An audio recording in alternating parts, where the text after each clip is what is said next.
센 머리 앞에서 일어서고라는 제목으로 하나님 말씀 전하겠습니다. 어,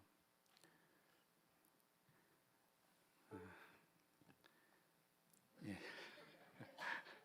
어, 제가 잘 기억을 못해서 찬양을 오늘 찬양 처음 하는 찬양인가요? 전에도 했었나요? 이 찬양 처음이죠. 예. 제가 몇 번 처음 듣는 찬양 열심히 준비해 주셔서 감사합니다라고 얘기했더니 집에 가서 엄청 혼났어요. 그래서 앉아서 계속 고민해서 저 처음 듣는 거 맞는데 나만 그렇게 생각하는 거 아닌가.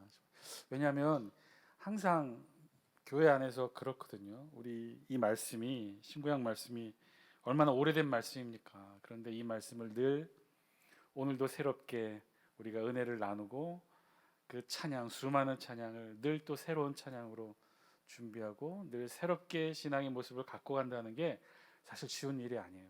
하루 이틀 1, 2년은 가능해요. 그러나 이게 10년, 20년, 30년, 40년 평생을 그렇게 새로워지기란 정말 쉽지 않거든요. 특별히 찬양대도 마찬가지인 것 같아요. 늘 새로운 찬양, 새로운 곡으로 하나님 앞에 새로운 신앙의 모습으로 찬양으로 영광 올려드린다는 거 정말 쉽지 않은 일이거든요. 박수로 격려해 주시기 바랍니다. 어느 교회 목사님께서 주일에 그 교회 처음으로 나와 등록하신 신입교인을 새 가족으로 맞이하고 있었어요. 목사님이 이렇게 말씀하시죠. 새 가족 참 잘 오셨습니다. 그리고 여러 가지 교회에 대해서 소개도 하고 앞으로도 그래서 교회 계속해서 교회 잘 나오시고 예수 잘 믿으세요. 그렇게 빠지지 않고 잘 나오시면 세례도 주고 집사도 드리겠습니다. 그랬더니 그런 열심히 교회에 나오세요. 그랬더니 이 세 가족이 굉장히 놀라 기뻐하면서 이렇게 말했어요. 아우 목사님 그게 정말입니까? 정말 집사 줍니까? 아 그럼요. 설마 목사가 거짓말하겠어요? 기뻐서 그 세 가족이 정말 열심히 교회 나왔어요. 그래서 1년 만에 세례받고 2년 만에 서리 집사가 되었어요. 그리고 5년이 흐른 뒤 어느 날 그 세 가족이 몹시 환한 표정으로 예수님께 목사님께 면담 요청을 합니다. 그리고는 목사님께 이렇게 불만을 말했어요. 아니 목사님이 거짓말하시면 됩니까? 예수 잘 믿으면 집 사주신다고 했는데 5년이 지났는데 도대체 집은 언제 사줍니까? 유대인들의 유머 이야기예요. 어느 유대인 대학교 학생들 4명이서 수업이 없는 날 자기들끼리 마음 맞춰서 놀러 갔답니다. 그런데 차 타고 놀러 갔는데 이 여행이 너무 재밌어서 그만 다음날 수업도 쨍 거예요. 학교 안 가고 자기들끼리 논 거죠. 그리고 나서 그 다음날 학교 갈 걱정이 태산 같은 거예요. 그래서 이들이 어떻게 했느냐? 그래서 입을 맞췄어요. 거짓말로 입을 맞췄어요. 놀러 갔는데 자동차 바퀴가 펑크가 나서 산속이어서 교체를 못해서 올 수가 없었다고 이렇게 거짓말로 입을 맞췄습니다. 그리고 다음날 학교 가서 교수가 묻습니다. 너희들 왜 어제 수업에 빠졌니? 예, 산속으로 놀러 갔다가 자동차가 펑크가 나서 어쩔 수가 없었어요. 그랬더니 교수가 이내 아무렇지도 않은 듯이 이렇게 말했어요. 그랬구나. 그럴 수 있지. 그런데 어제는 시험을 치렀어. 그러니 너희도 이제 시험을 봐야 돼. 그리고는 4명을 교실에 앉혀서 따로 떨어져 앉게 하더니 백지를 주면서 이렇게 교수가 말합니다. 시험 문제는 단 한 문제야. 내가 문제 낸다. 어느 바퀴에 펑크가 났는지 쓰시오.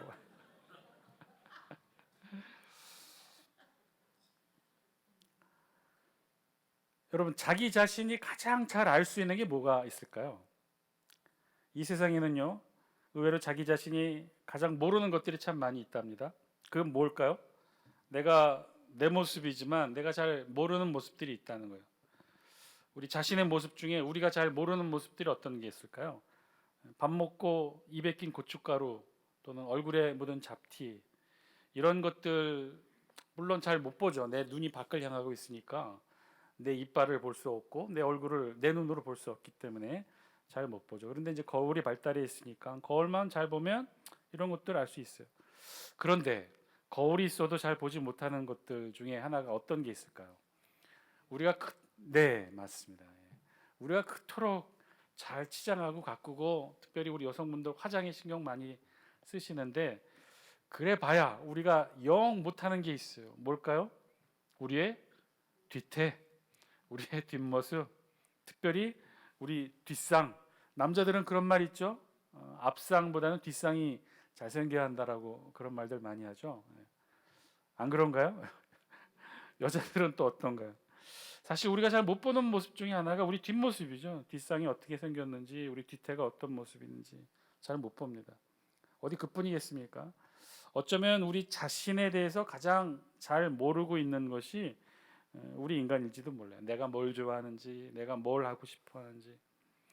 어떤 때는요, 다른 사람들에 대해서는 잘 아는 것 같으면서도 정작 자기 자신에 대해서는 잘 모르는 것이 우리 자신이에요. 그런데 그런 우리가 가장 잘 아는 것이 있대요. 자기 자신에 있어서 가장 잘 아는 것. 여러분 그게 무엇인지 아십니까? 가장 잘 아는 것. 다른 사람들은 진짜 이걸 잘 몰라요. 우리의 뒷모습, 뒤태, 우리의 세세한 것 다 잘 알지만 정말 그거는 몰라요. 그거는 오직 자기 자신만이 알아요. 그게 뭔지 아십니까? 우리가 스스로 거짓말을 할 때. 우리가 스스로 거짓말을 할 때 누가 제일 잘 알아요? 다른 사람 몰라요. 누가 제일 잘 알아요? 내가 제일 잘 알아요. 아마도 우리 인간이 자기 자신에 대해 가장 잘 아는 순간이 바로 이 순간이 아닐까 싶네요. 바로 거짓말하고 있는 자기 자신 아닌가요? 여러분은 자기 자신도 모르게 막 거짓말하고 그러나요? 거짓말하고도 자기 자신이 못 느끼고 그러나요? 아니면 평생 거짓말을 한 번도 해보지 않으셨나요? 여러분 혹시 그러셔요? 나는 한 번도 거짓말을 해보지 않았기 때문에 그거 잘 몰라. 그렇게 생각하시는 분 계셔요? 그분은 뻔뻔한 사람이에요. 예. 그럴 수 없어요. 우리 인간이 가장 잘 아는 순간은 바로 자기가 거짓말하고 있는 바로 그 순간이래요. 왜냐하면 바로 그 순간 자신이 거짓말을 하고 있다고 인식하게 되는 바로 그 순간 의외로 우리 신체에는 많은 놀라운 변화들이 일어난답니다. 그 중에 하나가 뭐 사람에 따라 다르기도 하겠지만 심장이 빨리 뛴다거나 혹은 손에 땀이 나기 시작하거나 혹은 우리의 눈동자 동공이 커지기도 합니다. 여러분 대표적으로 거짓말을 하면 신체 부위가 변하는 게 있어요. 누가 그러죠? 어릴 때 동화를 잘 안 읽으셨군요. 피노키오. 피노키오는 거짓말하면 어떻게 되죠? 코가 커지죠. 근데 사실 이게 전혀 근거 없는 게 아니라고 하네요. 미국의 과학자들이 역시 쓸데없는 거 잘 연구하는 과학자들이 연구를 했대요. 거짓말을 할 때 우리 신체 중에 어떤 변화가 일어나는지를 과학자들이 실제로 연구를 했답니다. 그랬더니 놀라운 사실 거짓말을 하게 되고 그 거짓말을 스스로 인식하게 될 때 우리 뇌에서 카테코라민이라고 하는 물질이 분비된대요. 이 카테코라민은 뇌에서 분비되는 이 물질은 이 어떤 역할을 하냐면 우리 몸의 혈압을 상승시키고 특별히 많은 혈관 세포 중에서 코 속에 있는 혈관 세포의 조직을 팽창시킨다고 해요. 그러면 어떻게 돼요? 갑자기 코가 팽창돼 있으니 혈관이 팽창되고 세포들이 팽창되니까 어떻게 해요? 간지럽대요. 그게 자꾸 코를 긁거나 만지게 된다는 거예요. 그래서 바로 이런 현상을 피노키오 현상이라고 해요. 그러니까 거짓말을 하면 어떻게 된다는 거예요? 심장도 빨리 뛰고 땀도 나지만 갑자기 코라테아민이 분비가 돼서 코에 있는 혈관 조직이 팽창하니까 가려워지는 거예요. 그래서 이렇게 코를 만지거나 코를 긁게 된대요. 거짓말을 할 때. 실제 거짓말 탐지기가 그 정확도가 95%에서 97%에 가깝다고 해요. 그러니까 거짓말 탐지기 역할이 그런 거죠. 우리 신체에 거짓말할 때 나타나는 우리 신체의 변화를 감지해서 거짓말인지 참말인지를 분간해내는 것이잖아요. 그래서 우리 몸은 거짓말하면 이런 몸의 반응을 보이게 된다는 거예요. 그러면 왜 우리 몸은 거짓말을 하면 이런 반응을 보게 되는 것일까? 사실은요, 거짓말을 하면 우리 자기 자신이 가장 잘 알기 때문이고 그것이 거짓말이라는 사실과 함께 우리 내부에서는 어떤 의식이 느껴지냐면 위선이라는 인식이 느껴지기 때문에 그렇다는 거예요. 거짓말을 하고 있다는 자각과 동시에 우리 몸은 그래서 위선에 대해 반응하고 있다는 거죠. 사실은 아닌데 그런 것처럼 안 했는데 한 것처럼 거짓말을 이렇게 하게 될 때 거짓말을 행하게 될 때 우리 몸은 위선을 자각하게 된다는 거예요. 이 자기 자신이 행하는 거짓말과 거짓 행동을 스스로 인식함과 동시에 우리 인간은 그것을 위선으로 합리화시킨다는 거죠. 어쩔 수 없었어. 이렇게 하는 것이 가장 합리적이야. 이렇게 거짓말을 하는 것이 상대에게도 좋아. 이렇게 위장한다는 거예요. 위선으로 만든다는 거예요. 위장하게 된다는 거예요. 그래서 거짓말의 다음은 그것을 선으로 합리화하는 위선의 단계에 이른다는 거죠. 그런데 여러분, 안타깝게도 이 위선이 우리 그리스도인들에게는 매우 익숙한 과정이라는 것 알고 계신가요? 우리 그리스도인들이 가장 많이 느끼고 경험하는 일종의 위선인데 양심의 가책이 있어요. 그게 뭘까요? 우리 복음이 그렇다는 거예요. 여러분, 복음이 우리에게 들어오면 우리 안에는 그 복음으로 인하여 위선의 갈등을 경험하게 된대요. 아니 목사님, 무슨 말도 안 되는 소리를 하십니까? 우리 무슨 그리스도인들이 위선으로 가장해야 될 것이 또 뭐가 있다고 그러십니까? 아니에요. 사실은요, 우리 복음이 그렇다는 거예요. 여러분, 복음이 뭔가요? 율법 말고 복음. 복음은요, 예수 그리스도로부터 시작하죠. 우리는 그 예수 그리스도의 복음으로 어떻게 해요? 깨어나게 돼요. 자각하게 돼요. 무엇을요? 복음을 통해 우리가 제일 먼저 깨어나고 자각하게 되는 건 뭘까요? 우리가 누구라는 사실을, 우리 자신이 죄인이라는 사실을 깨닫게 된다는 거예요. 또한 동시에 죄인이고 복음을 통해 우리가 죄인임을 깨달으면 또한 무엇을 우리가 인식하게 돼요? 죄인을 찾아 이 땅에 오신 예수 그리스도 구원의 보혈을 통해 우리가 누가 되는 것을 느껴요? 하나님의 자녀가 된다는 것도 또 느끼잖아요. 그런 죄인과 하나님의 자녀, 이게 얼마나 다른 양면의 모습 아닌가요? 복음 하나가 우리를 통하여 그런 두 가지 자극을 느끼게 한다는 거예요. 여러분, 이 세상에는요, 그 어떤 불신자도, 주님을 알지 못하는 자들도, 특별히 개독교라고 기독교를 비판하는 이들 중에는 그 어떤 사람도요, 자기 자신이 죄인이라고 여기는 사람 단 한 사람도 없어요. 사실 우리도 그러했죠. 우리도 사실은 복음을 접하기 전까지는 이 세상에서 잘 살았어요. 그 누구도 죄인이라고 여기며 고개 숙이며 안타까워하고 자복하고 회개하는 삶을 살았던 삶은 없었잖아요. 복음을 만나기 전에는 우리도 그랬단 말이에요. 열심히 이 세상에 적합한 모습으로 살아왔어요. 그런 우리들이 복음을 접하면서 우리가 제일 먼저 깨닫게 되는 것은 우리 자신이 누구라는 것을 깨닫게 돼요. 우리 스스로 죄인임을 깨닫게 된다는 거죠. 여러분, 사형리의 핵심이 뭔가요? 그림 하나 보여주실래요? 사형리의 핵심은요, 인간인 우리와 하나님을 연결시켜 주는 거예요. 누가? 예수 그리스도께서 연결시켜 주신다는 거예요. 우리는 하나님께 갈 수 없는 존재인데 예수님께서 골고다 십자가를 통해 우리를 하나님 앞에, 하나님 안에 우리를 연결시켜 주고 이끌어 주셨다는 거예요. 자, 그런데 그게 어떻게 가능해지는 거죠? 어떤 전제예요? 다음 사진 보여주실래요? 우리가 누구라는 사실을 깨달을 때 죄인이라는 사실을 깨닫게 되는 바로 그 순간부터 우리는 예수 그리스도의 구원의 대상이 된다는 거예요. 왜요? 우리 예수님은 이 세상에 누구를 위해 오셨기 때문에? 의인을 위해 오셨기 때문에? 율법 잘 지킨 자들을 위해서 오셨기 때문에? 아니요. 죄인을 찾으러 이 세상에 오셨기 때문에. 그래서 우리가 죄인임을 깨닫는 그 사실이 중요하다는 거예요. 그래서 복음의 핵심은, 복음을 통해 우리가 제일 먼저 깨닫는 것은, 그 자의식은 뭐예요? 우리가 죄인이라는 거예요. 그래서 예수님도 의인을 부르러 온 것이 아니라 죄인을 구원하러 오셨다고 말씀하신 이유가 거기 있는 거죠. 자, 그런데 그렇게 우리가 우리 자신이 죄인임을 깨닫게 해준 복음이 결국 우리를 어디로 이끈다는 거예요? 하나님의 자녀, 천국 백성, 이 세상 인간에서 하나님의 자녀로 우리를 이끌어 준다는 거예요. 그래서 우리는 항상 복음을 통해 이 두 가지 전혀 다른 양면의 삶을 인식하고 느낄 수밖에 없게 된다는 거죠. 그게 뭐예요? 우리는 죄인인과 동시에 하나님의 자녀의 신분이었다는 거예요. 오늘 본문에서도 그 사실을, 그 주제를 우리 말씀하고 있어요. 우리 다 함께 32절 말씀 영상을 통해 같이 한번 읽습니다. 시작. 너는 센 머리 앞에서 일어서고 노인의 얼굴을 공경하며 내 하나님을 경외하라. 나는 여호와이니라. 여러분, 이게 무슨 말씀일까요? 재밌는 표현이죠. 센 머리 앞에서 일어서라 라고 말씀하고 있어요. 이 말씀의 뜻이 뭘까요? 그냥 우리말 느낌으로만 추측을 한다면 어떤 느낌이 들어요? 센 머리 앞에서 일어서라는 건 어떤 느낌이에요? 강한 사람, 강자, 뭐 이런 사람들 앞에 기죽지 말고 일어서라, 뭐 이런 느낌?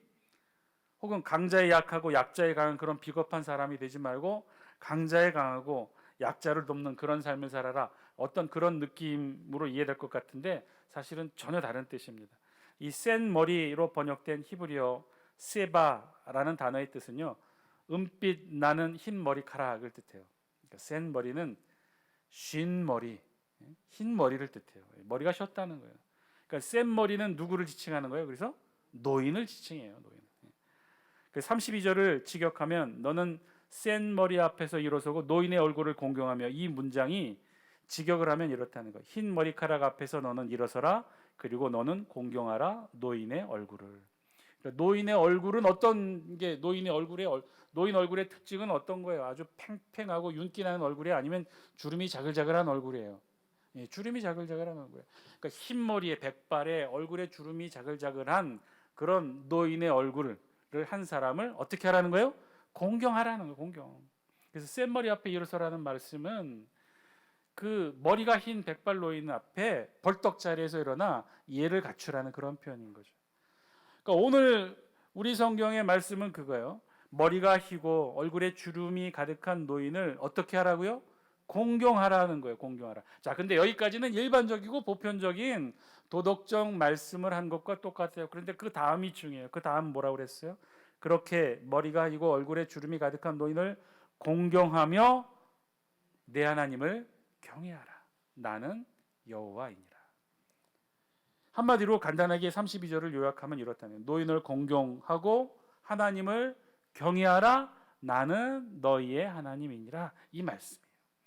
자, 이제 다 됐어요. 이 말씀 32절의 9절에 있는 이 말씀이 이제 오늘 우리 본문으로 삼고 있는 37절까지 동일한 형태를 유지하고 있어요. 오늘 우리 본문의 가장 기본적인 구조가 그거예요. 노인을 공경하고 그리고 하나님을 경외하라. 나는 너희의 하나님이니라. 나머지 33절부터 37절 모두 이 구조로 된 문장이 오늘 바로 우리 본문이에요. 이 말씀의 의미는 따라서 노인을 공경하는 것과 하나님을 경외하는 것이 어떻다는 거예요? 같다는 거예요. 오늘 이 말씀이 오늘 우리 본문의 핵심이에요. 하나님을 경외하는 것과 노인을 경외하는 것이 같다는 거예요. 즉 하나님을 경외하고 노인을 경외하지 않으면 이건 하나님에 대한 참다운 신앙이 아니에요? 아니라고 말씀하는 거예요. 하나님을 경외하는 신앙을 가졌다면 반드시 꼭 노인을 경외해야 한다는 그런 의미인 거죠. 이하 37절까지 모든 본문은 그 주제로 이루어져 있어요. 우리 33절도 같이 한번 읽어볼까요? 33절 영상을 통해 함께 읽습니다. 시작. 거류민이 너희의 땅에 거류하여 함께 있거든 너희는 그를 학대하지 말고. 거류민이라고 했는데 우리 예전 성경에는 뭐라고 번역했냐면 타국인이라고 번역했는데 그게 더 우리 귀에는 잘 들어오고 잘된 번역 같아요. 정확한 의미는 이스라엘 땅에서 태어난 자가 아닌 다른 지역에서 이주해 온 사람들을 뜻해요. 그러니까 한마디로 타국인이고 요즘 우리말로 하면 어떤 표현이 더 정확한 표현일까요? 이주 노동자.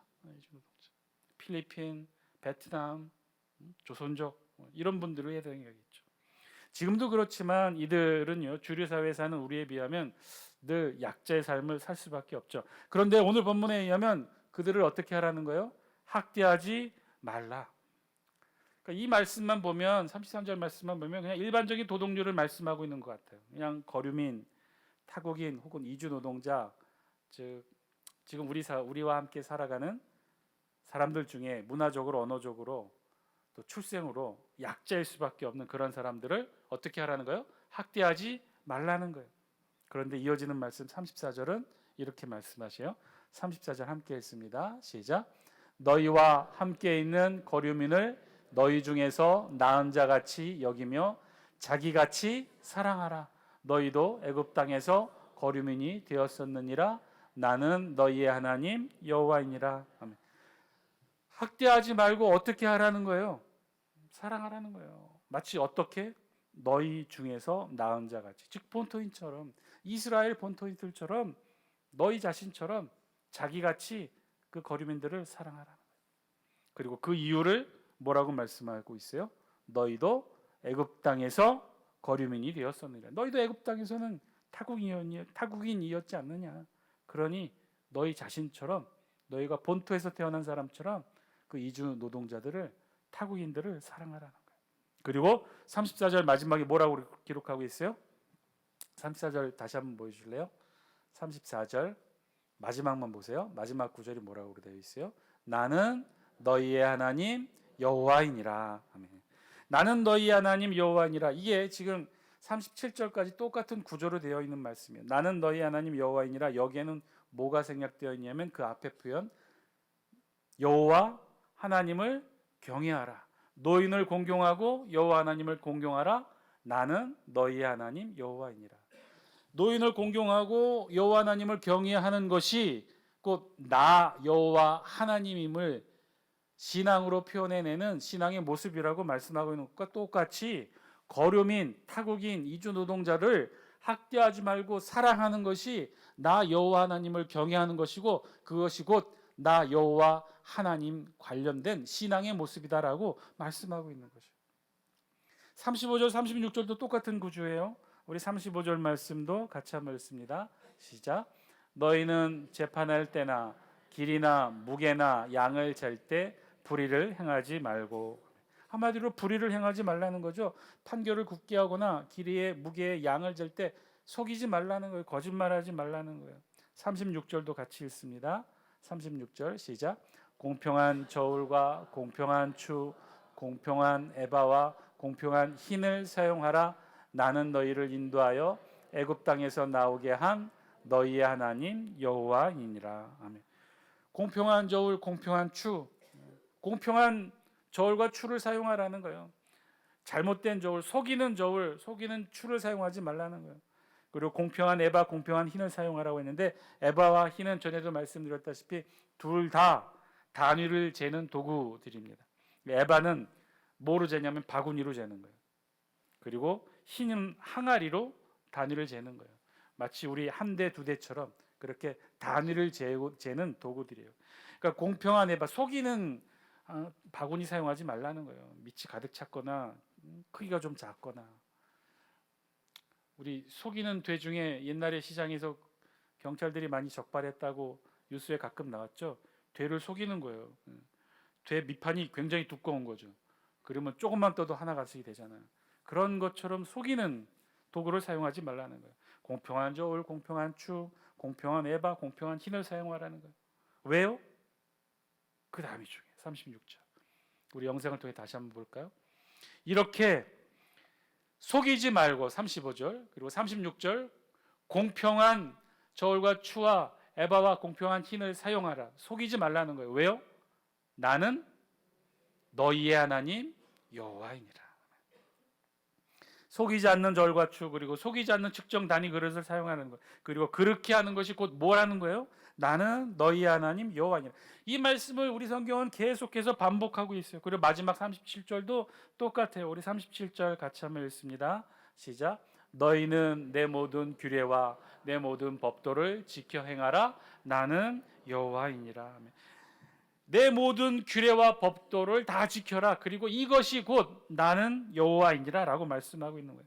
모든 규례와 법도를 지키는 것, 그것이 곧 여호와 하나님을 경외하는 것이고 그것이 곧 여호와 하나님 앞에 우리의 신앙의 모습이라는 거예요. 여러분 오늘 우리 본문은요. 그래서 자세히 살펴보면 32절부터 37절까지 쭉 살펴보면 여러 가지 모습들을 나열하고 있는데 그 모습들이 어떤 모습이라는 거예요. 중요한 그 모습이 우리의 일상의 삶의 모습이라는 거예요. 센 머리 앞에서 일어나 노인을 공경하는 것. 백발이 된 노인이 오면 그 앞에서 자리를 벌떡 일어나 머리를 숙이고 공경하는 삶을 살아내는 것. 거류민, 타국인, 이주 노동자를 학대하지 말고 그들을 본토인처럼 같은 동포처럼 자기를 사랑하는 것처럼 사랑하라는 것. 재판할 때나 길이나 무게를 잴 때 불의를 행하지 않고 공평한 저울, 공평한 추, 공평한 에바와 공평한 흰을 사용하는 것. 그리고 모든 규례와 법도를 다 지켜 행하는 것. 여러분 이것들은요 지금 쭉 나열하고 있는 이 모든 것들은요 우리 일상의 삶이에요. 속이지 말라는 거예요. 거짓말하지 말라는 거예요. 노인을 공경하라는 거예요. 정의의 삶을 살라는 거예요. 우리 일상의 삶을 설명하고 있어요. 그런데 이 모든 것들이 일상의 삶을 살아내는 이 모든 것들이 뭐라고 말씀하고 있는 거예요? 결국 여호와 하나님을 경외하는 것이고 결국 그것이 여호와 하나님을 섬기는 신앙의 삶이라는 거예요. 여러분 오늘 우리 말씀은요 아주 중요한 사실을 우리에게 말씀해주고 있어요.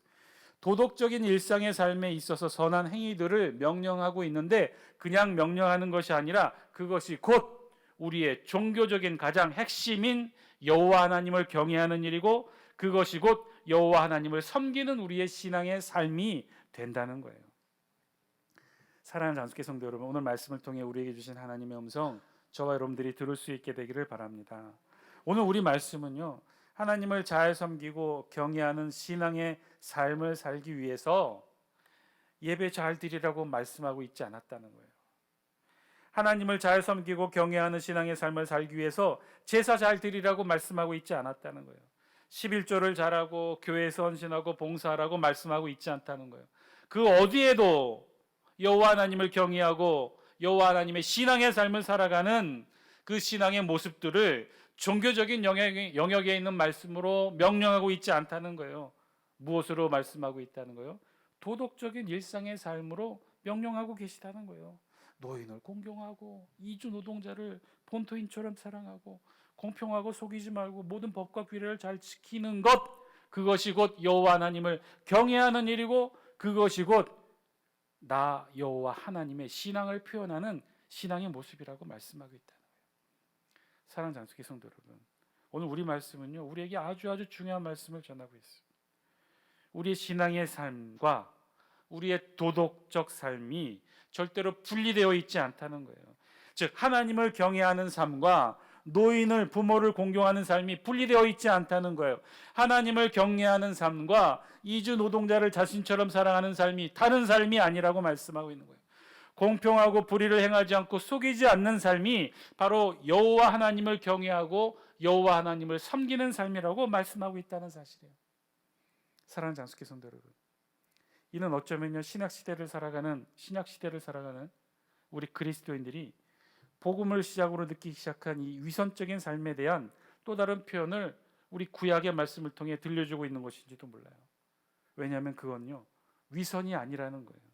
종교적인 열심과 도덕적인 정직함의 삶이 전혀 다르지 않는 삶이라고 오늘 성경이 말씀하고 있다는 거죠. 죄인임과 동시에 의인일 수밖에 없는 우리 자신의 모습이 그러하다는 거예요. 가장 통렬히 죄인임을 고백하는 바로 그 순간 죄인을 찾아 이 땅에 오신 예수 그리스도의 구원의 은혜가 가장 넘쳐나는 의인의 삶을 살아갈 수밖에 없는 우리 존재가 바로 우리 자신이기 때문에 그렇다는 거예요. 우리 삶이 그렇다는 거예요.